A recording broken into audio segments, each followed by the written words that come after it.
어느 화창한 봄날 삼각산 세검정에는 풍악이 울려 퍼지고 있었습니다. 한양에서도 알아주는 세도가 좌상 권대감의 야유회가 벌어진 것이지요. 팔각 정자에는 술과 음식이 넘쳐나고 아리따운 기생들의 멋들어진 춤사위가 펼쳐졌습니다. 그렇게 부어라 마셔라 놀아제끼는데 웬 남노한 차림에 젊은 선비 하나가 정자 위로 쑥 올라오는 것이 아니겠습니까? 누덕누덕 기운 옷에 얼굴은 꼬질꼬질 그야말로 저잣거리의 거렁뱅이나 다름없는 선비였지요. 아니, 저놈은 여길 또 어떻게 알고 온 게야? 이게 무슨 냄새지? 어휴, 화창한 봄날에 웬 구리구리한 냄새람. 좌상, 하인들을 시켜서 쫓아버려야 하지 않겠소? 야유회에 참여한 양반들이 당황한 사이에 이 거짓골의 선비는 권대감 앞에 턱하니 앉는 것이었습니다. 아니요, 그냥 놔둡시다. 저 녀석도 양반이니 이것말 속에서 술이나 한잔하고 보내도록 해야겠소. 사람들이 궁시렁거리는 와중에도 권대감은 표정 하나 바뀌지 않았습니다. 대신 긴 한숨을 한번 내쉬고는 관심을 끊어버리는 것이었죠. 그러자 청년은 알듯 말듯 미소를 지으며 술과 안주를 태연하게 집어먹는 것이었습니다. 자, 이 청년이 누군고 하니 성은 권의 이름은 창식. 권대감의 먼 친척된 자였지요. 헌데 이 명문가 출신의 청년은 공부에서 과거에 급제할 생각은 하지 않은 채 이렇게 잔칫집에서 술 한 잔 얻어먹으며 기생들 뒷공문이나 쫓아다니는 그런 한량 행세만 하는 자였답니다. 덕분에 집안에서는 골칫거리, 나가면 망신거리로 아주 소문이 자자했지요. 오죽하면 집안의 높은 어른인 권대감마저 내놓은 사람 취급을 했을까요? 하여간 사람들이 욕하는 소리에도 개의치 않고 자기가 하고 싶은 대로 하는 터라 사람들은 창식이를 파랗고다 잔칫집 개다 하며 부르며 무시하기 일쑤였답니다. 한편 이날 야유회에는 단양에서 처음 올라온 화월이라는 기생이 있었지요. 화월은 고르고 고른 기생 중에서도 단연 군계이라 그 미색이 그야말로 절색이었답니다. 오죽하면 고관대작들조차 화월의 얼굴을 보며 침만 꼴깍꼴깍 삼키고 있을 정도였지요. 그런데 이 화월은 다른 명문가 사내들은 쳐다도 안 보면서 거렁뱅이 같은 창식이가 흥미롭다는 듯 눈길을 주는 것이 아니겠습니까? 창식이도 화월의 시선을 눈치챘는지 척척 화월이 옆으로 가서는 털썩 주저앉는 것이었지요. 꽃이 핀 달이라 하여 화월인가? 아니면 그림의 핀 달이라서 화월인가? 선비님도 참. 담장 위에 핀 꽃이라 하여 화월이랍니다. 절묘하구나. 꽃을 꺾으려면 담을 넘으라 이 말이렸다. 창식이의 대답에 화월이 배시시 웃었지요. 덕분에 일찌감치 화월을 노리고 있던 명문 자제들의 얼굴이 불그락푸르락해지고 말았습니다. 술맛이 다 떨어지는군. 아니 웬 놈팽이가 사대부 연회에 와서 수작질이야. 주변에서 으르렁거리는 소리가 들렸지만 화월은 조금도 신경을 쓰지 않고 창식이만 바라보고 있었습니다. 자기 이름에 대한 멋들어진 대꾸도 그렇고 어딘가 모르게 행동이 대범한 창식에게 점점 더 흥미가 생기는 것이었지요. 잠시 후 화월은 슬며시 술잔을 들어 자기 치맛자락에 쏟는 것이었습니다. 그리고는 옷을 갈아입겠다며 자리에서 일어섰지요. 화월은 정자를 내려가면서 아무도 몰래 창식에게만 찡긋 신호를 보냈습니다.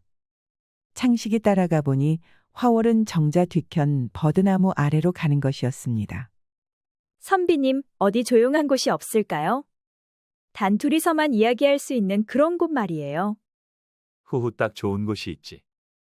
우리 집으로 갑시다. 조금 누추하지만 조용한 것 하나는 내 약속드리겠소이다. 화월은 좋아라 하면서 며칠 뒤 찾아가겠다고 창식과 약조를 나눴답니다. 그리고 약조한 날 창식은 오래간만에 목욕을 하고 의관을 가지런히 했습니다. 그러자 얼마 후 정말로 화월이 나타난 것이 아니겠습니까? 화월은 곱게 옷을 차려입은 채 머리까지 아름답게 틀어올리고 있었답니다. 창식은 활짝 웃으면서 화월을 맞이했습니다. 낭자를 처음 본 순간 야유회의 선녀가 나타난 줄 알았다오. 그 뒤로 낭자 생각만 하면 잠을 이룰 수 없으니 이 어찌해야 하오? 저도 선비님을 처음 본 순간부터 눈을 뗄 수 없었답니다. 거기 계신 양반 모두 점잔을 빼는 동안 선비님만 천하당당한 모습이었지요. 그러면서 섬섬 옥수를 들어 창식의 손 위에 포개는 것이었습니다.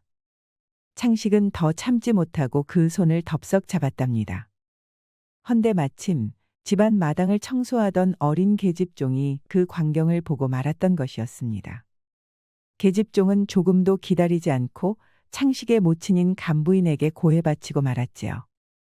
평소 방탕한 창식의 행동거지를 못마땅해 하던 간부인은 대로에서 눈앞에 데려오라고 호통을 쳤습니다. 창식은 속절없이 간부인 앞에 불려가고 말았지요. 이젠 하다하다 집안에까지 기생을 끌어들이느냐? 죽은 내 부친이 이 사실을 알면 얼마나 슬퍼할지 알기나 하느냐? 어머니, 화월은 여느 기생이 아닙니다. 제 마음을 가진 여인입니다. 듣기 싫다.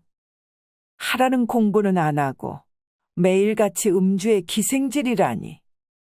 더는 내 변명 듣기도 싫구나. 창식이 반박했지만 간부인의 노기는 가라앉을 기색을 보이지 않았습니다.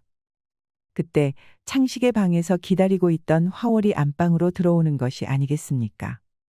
화월은 간부인을 향해 양반집 교수 못지않은 절도 있는 동작으로 큰절을 올렸지요. 마님, 저는 단양에서 온 기생 화월이라 합니다. 좌상권대감께서 여신 야유회에서 도련님을 첨배했지요. 도련님께서는 제 이름자만 가지고도 능히 글재주를 드러내는 뛰어난 자질을 지니신 분입니다. 비록 야유회에 나온 분들은 도련님을 파랗고라며 손가락질하였지만 제가 볼 때 도련님께서는 문제가 뛰어나고 도량이 넓어 큰 인물이 될 분이었습니다. 허나 지금은 세상에 염증을 내고 술과 여인만 옆에 끼고 계시지요. 만약 마님께서 기회를 주신다면 도련님께서 본인의 기상을 능히 펼쳐 보일 수 있도록 제가 최선을 다해보고자 합니다. 간부인은 화월의 해안에 깜짝 놀랐습니다. 사실 창식은 존경하던 아버지가 당파 싸움으로 억울한 누명을 쓰고 돌아가신 이후 급제에 대한 꿈을 꺾었다는 것을 알고 있었습니다. 해서 온갖 노력에도 불구하고 여전히 창식의 마음을 돌려놓지 못하고 있었는데 이렇게 아리따운 여인이 나타나 학업을 돕겠다고 하니 놀라울 따름이었지요. 간부인은 한참 만에야 입을 열었습니다. 자네의 뜻이 고맙기는 하나 과연 자네가 이 집에서 살 수 있을지 잘 모르겠구먼. 봐서 알겠지만 우리 집은 가세가 기운 지 오래라네. 가난하여 끼니조차 못 때우는 경우가 허다한데 자네처럼 호화롭게 살던 이가 어찌 그걸 견디려 하는가. 소첩은 이미 각오를 굳혔습니다. 부인께서는 걱정 마시고 제게 허락한다는 말만 해주시면 됩니다. 간부인은 거듭된 화월의 말에 결국 허락을 하고 말았지요. 화월은 그날 이후로 기생집을 나와 창식의 집에서 뒷바라지에 힘썼습니다. 평소의 화려한 차림 대신 정갈한 의복으로 지내게 된 것입니다. 화월은 창식을 다독여 다시금 글 공부를 하게 만들었습니다. 매일 아침 해가 뜰 때부터 책을 펴게 하여 아래로는 소학, 대학부터 위로는 고금 성현의 글을 빠짐없이 공부하도록 도왔지요. 화월은 창식이 조금이라도 게으름을 피우려고 하면 어르고 달래서 그 마음을 휘어잡았답니다. 창식도 화월의 정성에 감복해 더 이상 글 공부를 미루지 않았지요. 그렇게 날이 가고 달이 지나며 어느새 해가 바뀌었습니다. 한편 한양 색주가에는 화월이 자취를 감추었다는 소문이 돌았습니다. 그도 그럴 것이 권대감의 야유회 이후로 화월을 보았다는 이가 아무도 없었기 때문이었지요. 도성에서 가장 인기 있는 기생이 사라진 탓에 한동안 난리가 났지만 뭐 어떡하겠습니까? 화월이 가난한 창식의 집에서 뒷바라지를 하고 있다는 것은 아마 꿈에도 모를 것이었습니다. 어느덧 창식이 약관을 지나 성인이 될 무렵이었습니다. 장성한 창식은 한참을 망설이다 화월에게 속마음을 털어놓았지요. 화월아, 내 요새 밤이면 마음이 싱숭생숭하고 하체에 힘이 들어가는 통에 도통 잠을 잘 수가 없구나. 아마도 우리 이제 혼인을 해야 나을 것 같은데 너는 어떻게 생각하느냐? 창식의 말에 화월은 화를 벌컥 내었습니다. 이제야 공부가 자리를 잡기 시작했는데 기생인 저와 혼인을 해 앞날을 망치려 하다니요.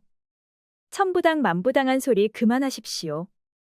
앞으로 한 번만 더 그런 말씀을 했다간 저는 떠날 것입니다. 화월의 말에 창식은 더 말을 꺼내지 못했지요. 아무렴 화월이 떠나겠다는데 그보다 더 가슴이 덜컥하는 일이 또 있겠습니까? 아니다. 내가 실언을 했구나. 내 너와 혼인하겠다는 말 다시는 더 꺼내지 않겠다. 창식이 몇 번이나 약조를 하자 그제야 화월은 표정을 풀었습니다. 그리고는 창식이가 공부를 잘할 수 있도록 식사며 빨래며 더 정성껏 해주는 것이었지요. 화월의 지극정성의 태도에 창식이는 일단 안심을 했습니다. 허나 몸을 태우는 혈기는 어찌할 바가 없었지요. 화월의 고운 얼굴만 봐도 피가 끓어오르는 것을 젊은 남자가 어찌 참을 수가 있겠습니까? 참다 못한 창식은 그날 밤 화월의 방을 찾고 말았지요. 색색거리며 곤히 잠든 화월의 얼굴은 선녀와도 같이 고왔습니다. 옆에 누워 옆모습을 바라보던 창식은 떨리는 손을 들어 화월의 손목을 붙잡았습니다. 참으로 부드러운 것을 잡고 나니 그만 돌덩이처럼 단단해지고 말았지요. 더 참지 못한 끝에 결국 차돌 같은 것을 쑥 하고야 말았답니다. 창식은 태어나 처음으로 바르르 떨리는 경험을 하게 되었던 것이지요. 화월도 창식의 열정이 싫지 않았습니다. 하기사 순수한 연심을 싫어할 여인이 세상 어디에 있겠습니까?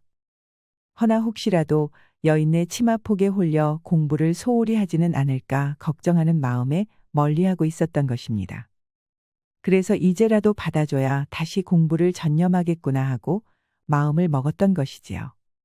화월아. 내 담장에 피어난 꽃향기가 어찌 이리도 좋으냐? 내 평생 이 꽃향기에 취하고 싶구나. 그러려면 도련님께서 더 열심히 글 공부를 하셔야 한답니다. 알겠다. 내 약조하마. 내 꼭 글 공부를 대성하고야 말겠다. 그 뒤로 화월은 창식이의 글 공부가 진전이 있을 때에만 방문을 넘는 것을 허락했답니다. 만약 공부를 게을리 했을 때에는 결단코 문을 열어주지 않았지요. 그렇게 공부를 이어가던 창식은 어느새 화월의 방문만 쳐다보는 것이 아니겠습니까?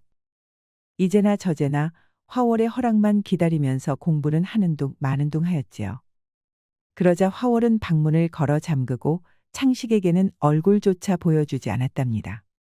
화월의 태도에 창식은 글 공부를 그만하겠다고 떼를 쓰기 시작했지요.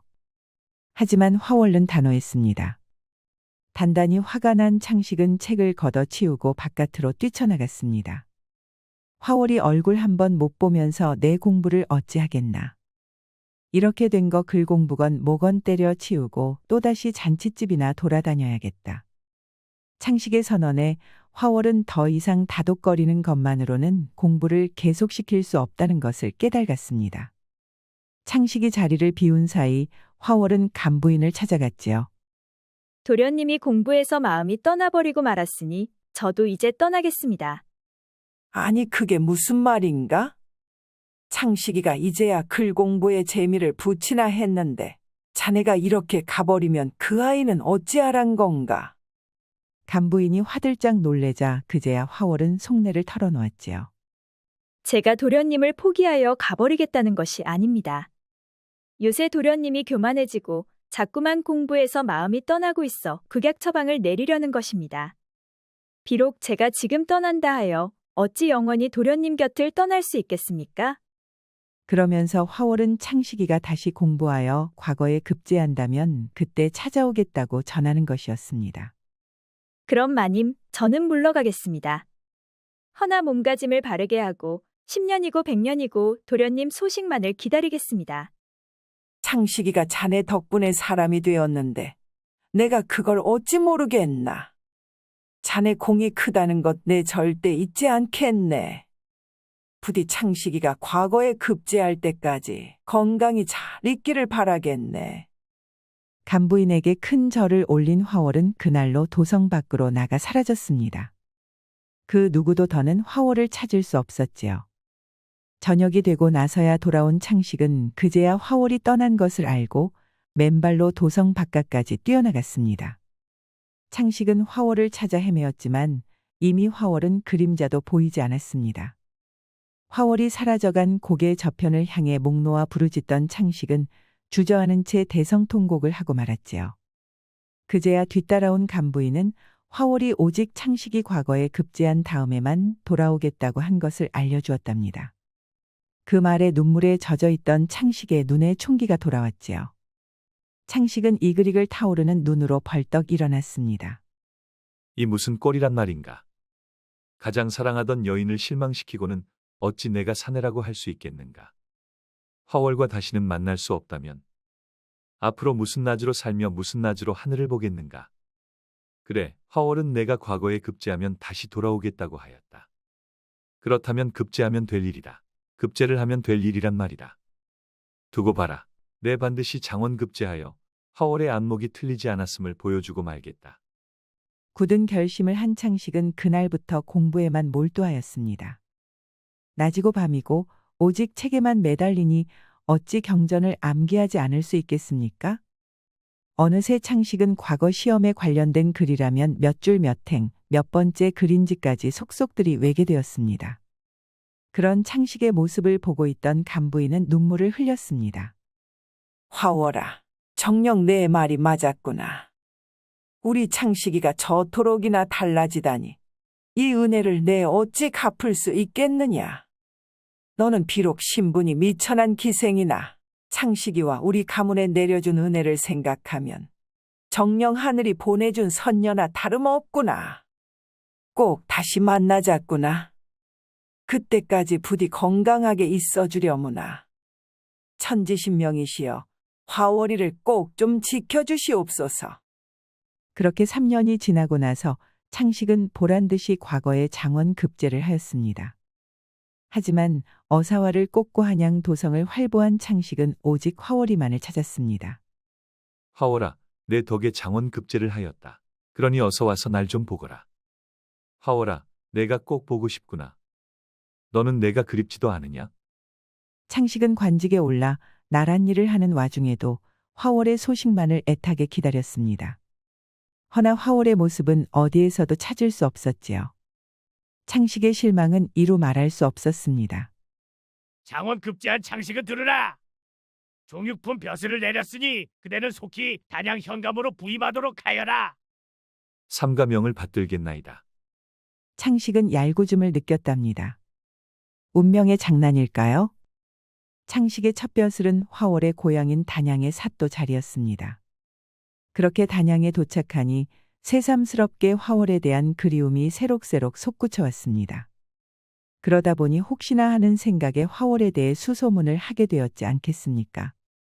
그런데 놀라운 소식을 접하게 되었답니다. 아니 글쎄 화월이가 옥사에 갇혀 죽을 날만을 기다리고 있다는 것이 아니겠습니까? 화들짝 놀란 창식은 한달음에 옥사로 달려갔습니다. 화월아, 어디 있느냐? 내가 왔다. 과거에 급제한 창식이 왔단 말이다. 도련님, 저 여기 있습니다. 어디선가 가늘고 약한 목소리가 들려왔습니다. 화월이었지요. 화월의 눈에는 눈물이 솟구쳤습니다. 이게 꿈입니까? 생시입니까? 도련님이 마침내 급제를 하셨군요. 꾸밀 리가 있겠느냐? 내 말대로 급제를 하였다. 이 창식이가 널 보기 위해 장원 급제를 하였단 말이다. 오래간만에 만난 둘은 서로를 바라보며 엉엉 울었습니다. 화월은 창식을 처음 본 권대감의 야유회를 떠올렸습니다. 사람들의 무시와 조롱 속에서도 창식의 얼굴은 표정 하나 변하지 않았지요. 거기다 순간적으로 튀어나오는 글솜씨까지 그야말로 신통하다는 생각이 들었던 것입니다. 아, 이 사람은 자질이 없는 것이 아니라 꼭꼭 숨기고 있는 것이로구나. 그런 생각에 화월은 꼭 한번 이 사람을 큰 인물로 만들고자 하는 생각을 하게 되었던 것이지요. 그렇게 화월이 자신을 다 바쳤는데 그 뜻이 헛되지 않아 장원 급제를 하였으니 그 어찌 기쁘지 않겠습니까? 화월은 지금 이 순간 너무나도 기뻐서 죽어도 좋다는 생각을 하였지요.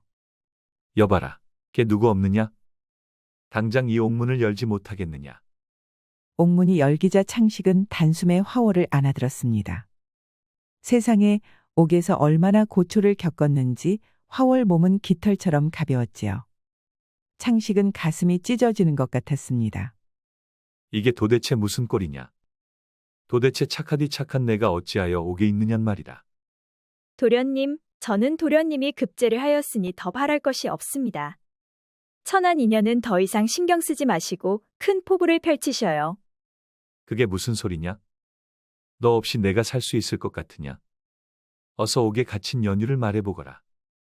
그렇게 화월을 관아의 방으로 데려간 창식은 극진히 간호를 했습니다. 간신히 기운을 차린 화월은 자초지종을 말하였지요.